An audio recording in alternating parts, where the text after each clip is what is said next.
Hi friends, welcome to my channel. ഇന്ന് സേമിയ പായസമാണ് ഉണ്ടാക്കാൻ പോകുന്നത്. അപ്പം സേമിയ പായസം എല്ലാവരും ഉണ്ടാക്കുന്നതാണ്. പക്ഷേ സേമിയ പായസത്തിന് കുറച്ചുകൂടി ഒരു ടേസ്റ്റ് കൂട്ടാൻ വേണ്ടിയുള്ളൊരു സീക്രട്ട് കാര്യം പറഞ്ഞുതരാം.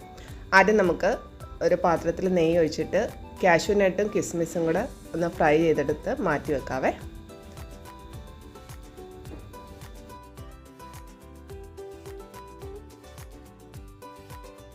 മൂത്ത് വന്നിട്ടുണ്ട്. മുന്തിരിങ്ങ ഇങ്ങനെ വീർത്തൊക്കെ വരണേ, അതാണ് അതിൻ്റെ പരുവേ. കരിഞ്ഞു പോകാതെ സൂക്ഷിച്ചിട്ട് എല്ലാം പാത്രത്തിൽ നിന്ന് കോരിയെടുത്ത് ഞാനൊരു സൈഡിൽ മാറ്റി വെക്കുവാണേ. ഈ പാത്രത്തിൽ തന്നെയാണ് സേമിയയും കൂടി ഇട്ട് കൊടുക്കുക കേട്ടോ.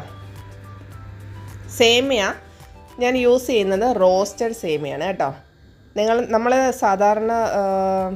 സാധാരണ സേമിയ വാങ്ങിച്ചിട്ട് വറുത്തിട്ടാണല്ലോ പായസം ഉണ്ടാക്കുന്നത്. അപ്പം നിങ്ങൾ ഇനി നെക്സ്റ്റ് ടൈം സേമിയ പായസം വെക്കുമ്പോൾ റോസ്റ്റഡ് സേമിയ വാങ്ങിച്ചിട്ട് ഒന്ന് പായസം വെച്ച് നോക്കിക്കേ. അതിൻ്റെ ഒരു രുചി തന്നെ വേറെയാണ് കേട്ടോ. ആവശ്യത്തിന് പാലും വെള്ളവും കൂടെ ചേർത്ത് നമുക്ക് ആദ്യം സേമിയ നന്നായിട്ട് വേവിച്ചെടുക്കാം. അതിനുശേഷം നമുക്ക് പഞ്ചസാര ചേർത്ത് കൊടുക്കാവേ. വേണമെങ്കിൽ ചവ്വരി കൂടെ ചേർക്കാവുന്നതാണ്. അപ്പോൾ ഒന്നുകൂടെ ഒരു പായസത്തിനൊരു തിക്നെസ് കിട്ടും കേട്ടോ. ഞാൻ ചവ്വരി ഒന്നും ചേർത്തില്ല, ഇത് സിമ്പിളായിട്ട് ഉണ്ടാക്കുക കേട്ടോ.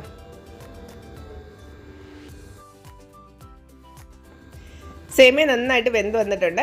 ഇനി ലാസ്റ്റിൽ പഞ്ചസാര ചേർത്ത് കൊടുക്കുവാണേ.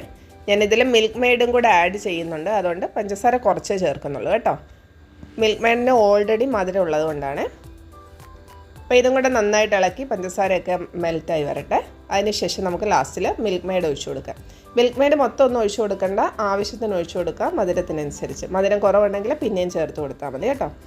എല്ലാം കൂടെ നന്നായിട്ട് ഇളക്കി ഒന്നുകൊണ്ടൊന്ന് തിളച്ച് വന്നതിന് ശേഷം ലാസ്റ്റിൽ ഏലക്കാപ്പൊടിയും പിന്നെ വറുത്ത് വെച്ചേക്കുന്ന മുന്തിരിങ്ങയും അണ്ടിപ്പരിപ്പും കൂടെ ചേർത്ത് നമുക്ക് ഇളക്കി സെർവ് ചെയ്യാവുന്നതാണ്.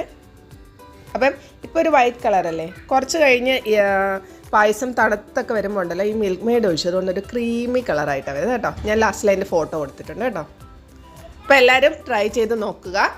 പിന്നെ ആദ്യമായിട്ട് ചാനൽ കാണുന്നവർ സബ്സ്ക്രൈബ് ചെയ്യുക, സപ്പോർട്ട് ചെയ്യുക. ഇതാണ് നല്ലൊരു ക്രീം കളറിലുള്ള ഒരു പായസമായിട്ട് വരുന്നത്. നമ്മൾ ആ മിൽക്ക് മെയ്ഡ് ഒഴിച്ചത് കൊണ്ടാണ് കേട്ടോ. പിന്നെ നിങ്ങൾ നെക്സ്റ്റ് ടൈം സേമിയ ഉണ്ടാക്കുമ്പോൾ വറുത്ത സേമിയ യൂസ് ചെയ്യാൻ ശ്രമിച്ച് നോക്കുക കേട്ടോ.